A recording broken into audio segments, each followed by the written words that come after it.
ఆంధ్రప్రదేశ్ మహారాష్ట్ర శాసనసభ ఎన్నికల్లో మాత్రం కేకే సర్వే అక్షరాల నిజమైంది. అయితే ఆ రాష్ట్రాలలో కేకే సర్వే చేసిన అంచనాలకు ఎన్నికల సంఘం వెల్లవరిచిన తుది ఫలితాలు దగ్గర వచ్చాయి. ఆంధ్రప్రదేశ్లో 175 నియోజకవర్గాలకు గాను ఎన్డీఏ కూటమి 161 స్థానాలలో గెలుస్తోందని కేకే సర్వే చెప్పింది. వైసీపీ కేవలం 14 సీట్లలో మాత్రమే విజయం సాధించిందని తెలిపింది.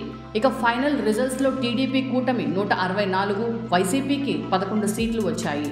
ఆ తర్వాత జరిగిన మహారాష్ట్ర అసెంబ్లీ ఎన్నికల్లోనూ కేకే సర్వే అంచనాలే నిజమయ్యాయి.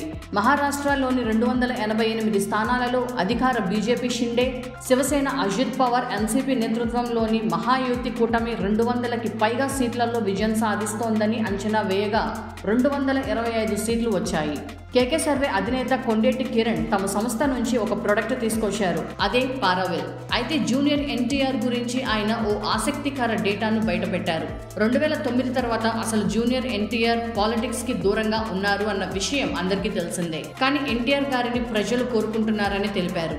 గత ఎలక్షన్లలో ఎన్డీఏకి ఓటు వేసిన వాళ్ళు ఎన్డీఏ పార్టీకి ఎవరు నాయకుడు అవ్వాలి అనుకున్న దానిపై సర్వేలో ఈ విధంగా వచ్చాయి. పవన్ కళ్యాణ్ గారికి 39.53%, నారా లోకేష్ గారికి 47.55%, జూనియర్ ఎన్టీఆర్ గారికి 7.75%గా సర్వే వచ్చింది.